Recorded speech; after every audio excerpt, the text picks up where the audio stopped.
What's up, Duval? This is another episode of Duval Against Y'all. I'm your host, Zach. You can find me on Twitter at blind_side_sip. So today we're going to be talking about the 49ers game. This is week 10 in the NFL. Of course, this outcome was nowhere near what any of us wanted. We thought this was going to be this was always a good measuring stick game for us. It was always it was to see where we were at as an organization, as winning, and as of right now, it looks like we're not there yet.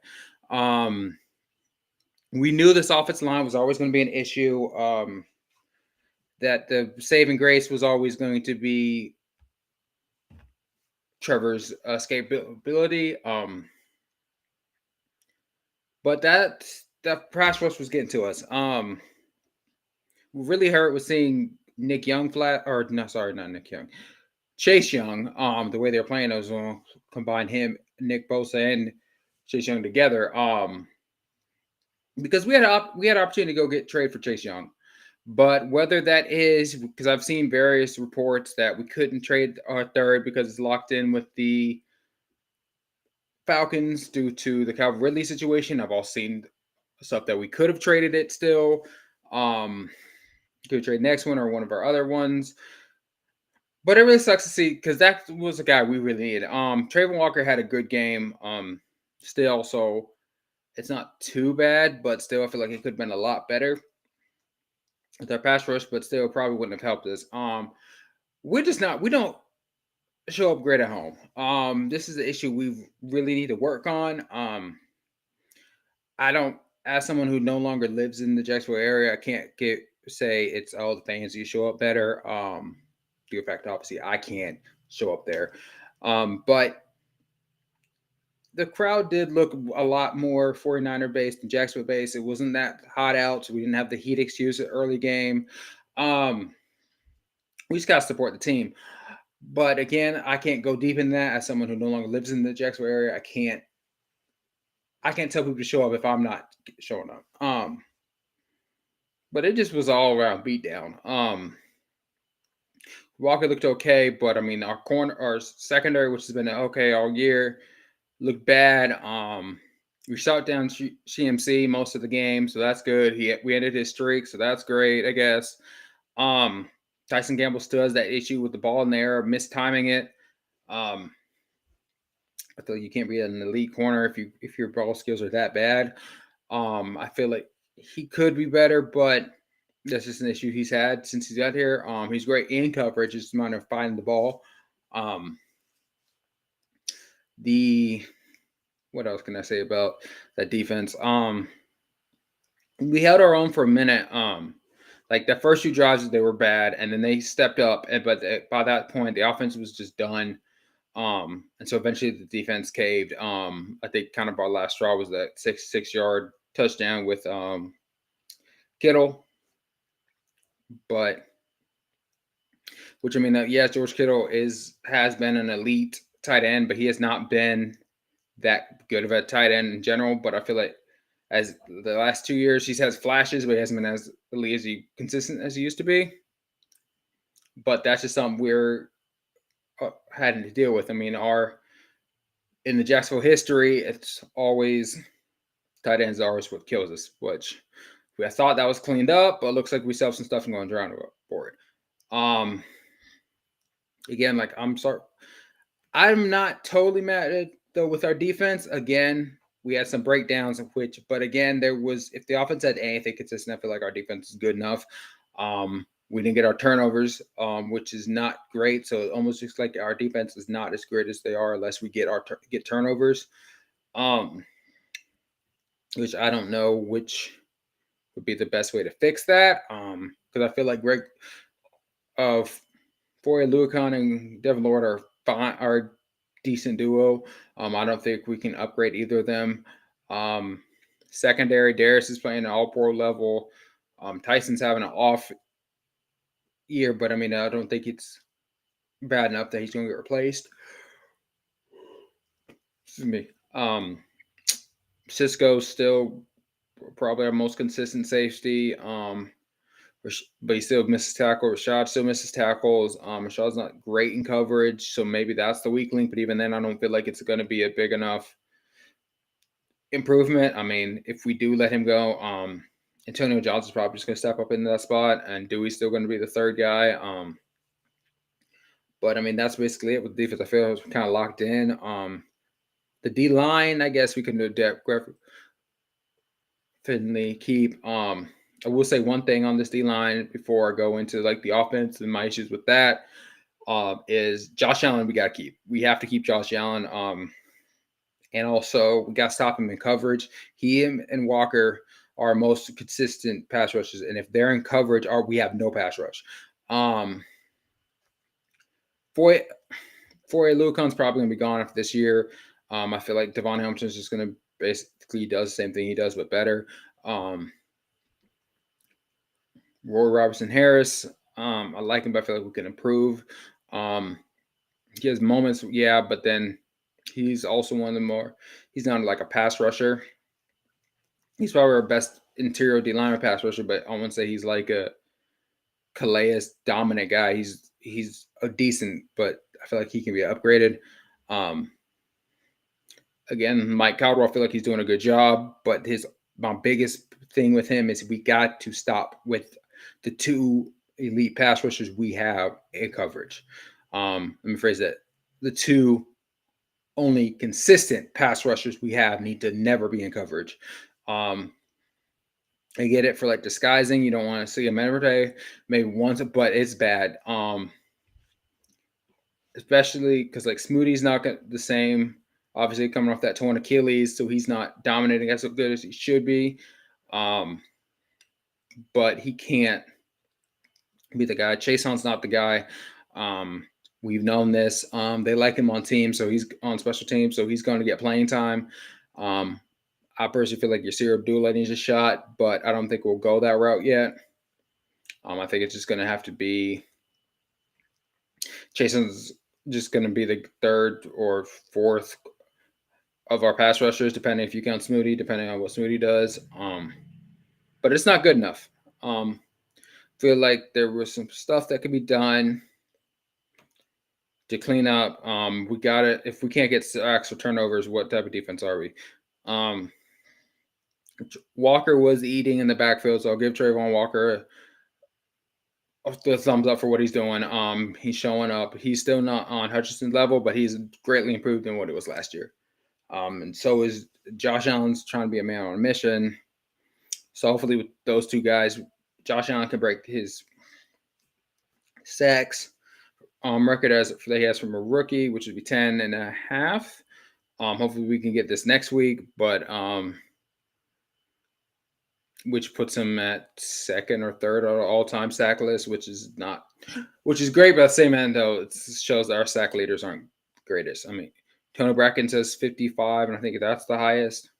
And then it's Ngakoue, and Josh Allen's like right behind him. So that'd be good. Hopefully that Josh is going to do this next week, but they got to clean this up on the defense when it comes to that, especially with the pass rush. Everything else, I feel like it will tie itself in place if we can get a consistent pass rush. And I've been saying it, go get Jason Pierre-Paul. He's said he's willing to be on the practice squad. He just wants to play. Great. Let's get him on here, get him on speed, put him in. Just give us some pass rush as a depth guy. Then if you have another guy, we can do the Walker and Allen in coverage plays. It might help a little bit, but with the guys we have now, it's not. It needs to at least be scrapped. All right, so that's my Brooklyn defense.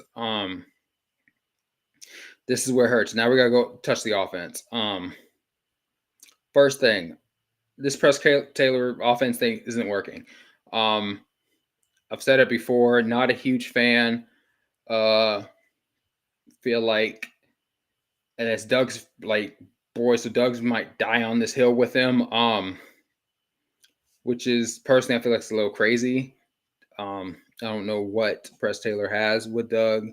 I get that they're friends, but I mean there comes a point, Doug, you got to take it over. We had the healthy offensive line for the first time. and they played like garbage. All across the board. I wasn't impressed with anybody on the offensive line. I don't know if what we can do to fix it, but it's bad. Trevor was getting pushed outside, inside. It wasn't like, oh, it was just the outside. Oh, just Cam or Antonio need help, or just Sheriff in the inside he's out. No one on the D line looked good. Or the O line. Sorry. I don't know. I feel like one of the only ways to fix it, it's almost too late in the season to do, and I don't know if he can even play the position. But if we put, I think Fortner needs to be pushed by somebody. I don't know. It's too late in the season to do it, but I almost feel like we should try Shatley at center, and then we can do Ezra Cleveland, maybe bring him in and guard help. I don't know. But Walter Litter also needs to play because Walter Litter is our best offensive lineman. I personally feel like he's better than Cam. So I feel like that would help. But again, we're not benching Cam, so I don't really know what we're going to do this year. I feel like it's going to be pushed into a let's see next year problem. But it's not pretty. That's all bad. We have a tendency, we need to stop throwing the ball so much. Like we came out, we knew the 49ers had a great pass rush, so we come out throwing.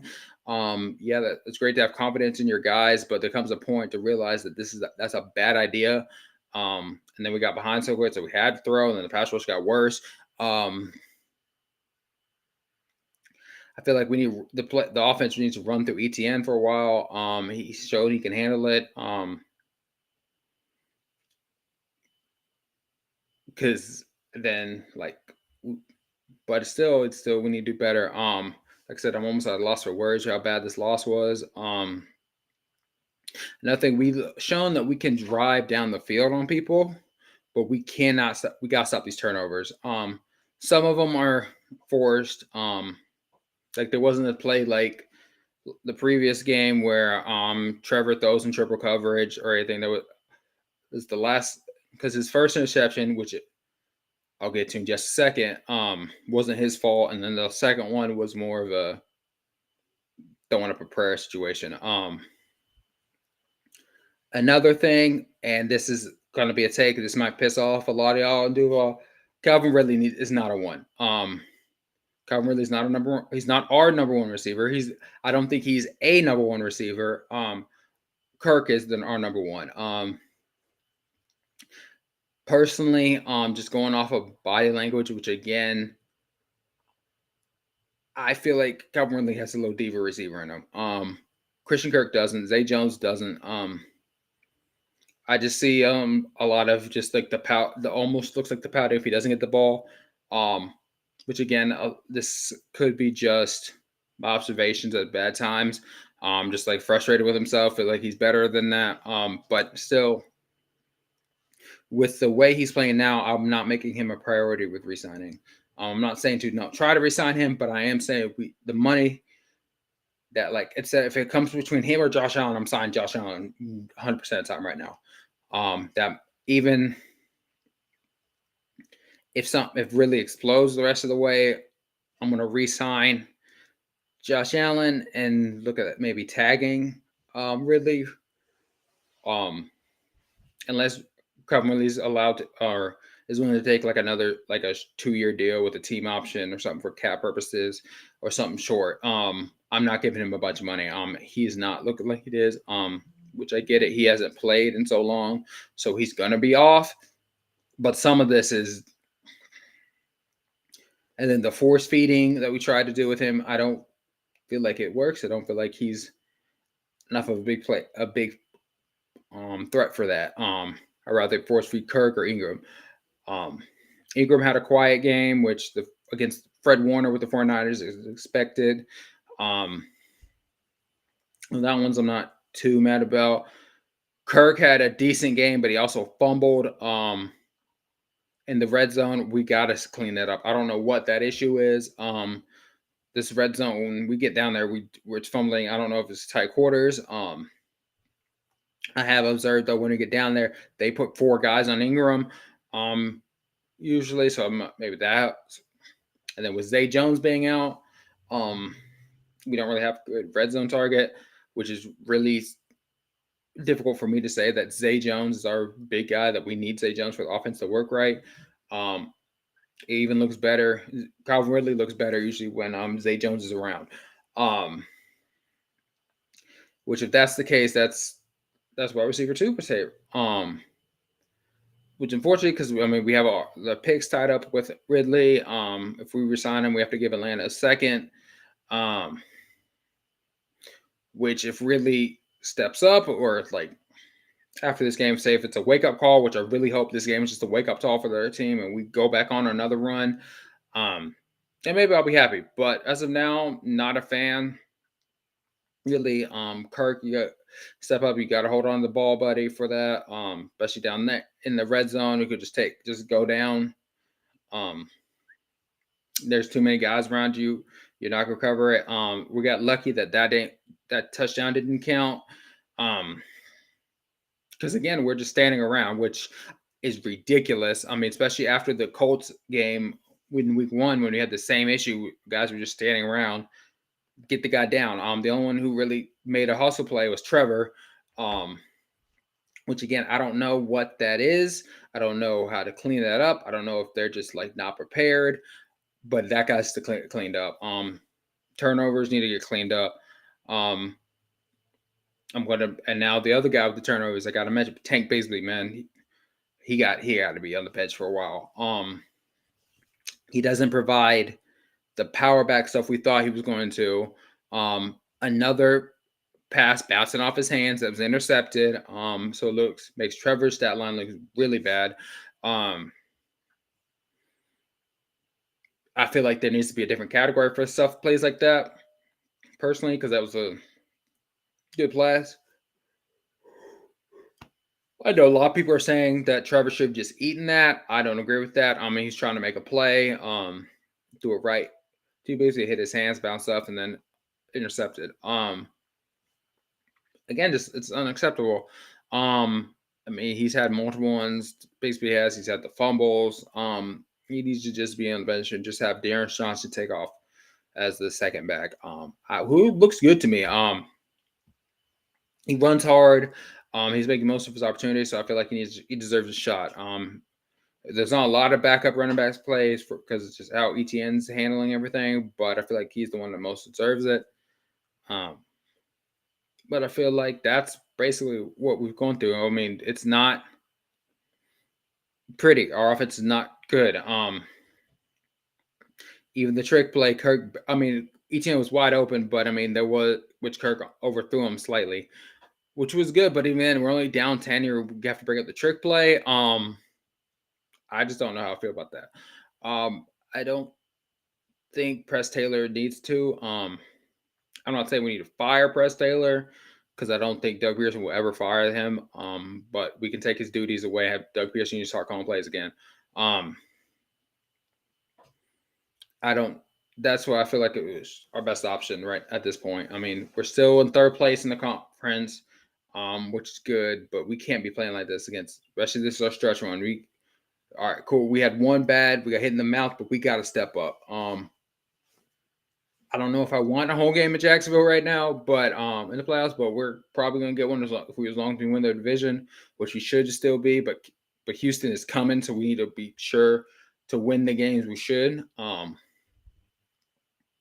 Because now this is all they're going to talk about. See, Jacksonville's not ready. Jacksonville's not ready. But we need to just sit down. All right, so wash this game away and let's move on. Again, hopefully Zay Jones is back this week. Hopefully the offense looks a lot better. This offensive line needs to get fixed in the offseason, though. I don't know what the best option is going to be, just because the best option to me would be to let Cam go and then put Walter Little side and put Ezra Cleveland. But the issue is Ezra Cleveland's deal's up after this year, so that means we're going to have to re-sign somebody else. And with Josh Allen and Ridley's contract up, I'm just not sure if we're all the money for it. And then Trevor's deal's coming. which is probably going to be a huge deal. But that's it, man. So we're gonna make some hard choices soon, but we can't be playing like this when the whole world is watching crumbling. Um, we did it slightly last year with the playoff game with the Chargers. The Chargers let them have, and then we had a fierce comeback. No, we can't rely on that every year. We got to show what we're doing works. We need to show the world how we actually play. We need to stop letting these teams come back on us, too, even like we were doing during their win streak. We need to quit the turnovers, which I don't know what the best way to handle that is. Because I feel like some of them are fumbles. Because like either blindside hits with Trevor or the receivers trying to just go down, live for another play, another down. But we'll see how that goes. Did like to see that there wasn't as many Agnew plays. Because again, I'm not a fan of those. I feel like he's a good player, but he's force feeding him stuff. He needs to go out, and so it looks like it was out of the playbook some. So that's good to know. But we gotta step up. That's the key to this. We gotta step up. But as always, this is Duval against y'all. Make sure to like and subscribe and leave a comment below how you felt about this game. But just remember, it's always Duval.